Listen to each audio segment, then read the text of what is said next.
Şarkılarını uğraşır Ömürlerden adrede Yaşlıklarıya uğraşır Ayrılır duvar sızına Şarkılarını uğraşır Ayrı koşular sızınanızlar Konuşular nasip olsun Amin, amin, amin Sağ selamet olun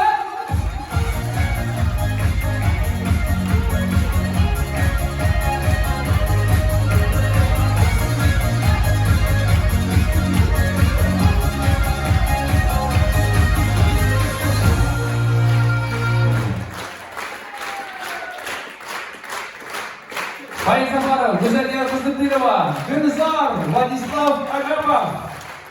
Hürmetli tohumlar, şundan da bir rahmat olsun kelganiniz uchun. Agarda siz de kelmagan bo'lsangiz, bugungi ish bo'lmagan bo'lar edi. Alloh bilsa, ikkinchi yillarga da endi to'g'ri zallar bilan ko'rishlar nasib bo'lsin degan tilakda qolin. Endi shubayda meni yerdan qo'llarni so'zdan Zakirjakovning o'yishlariga rahmat olqishlar berib olsak to'g'ri, endi o'zlari. Resmen bitirişine güzel rahmet.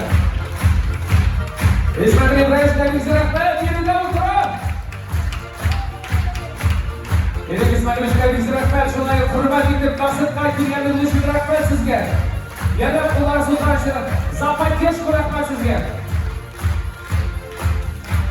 Şunları Allah'a kadar.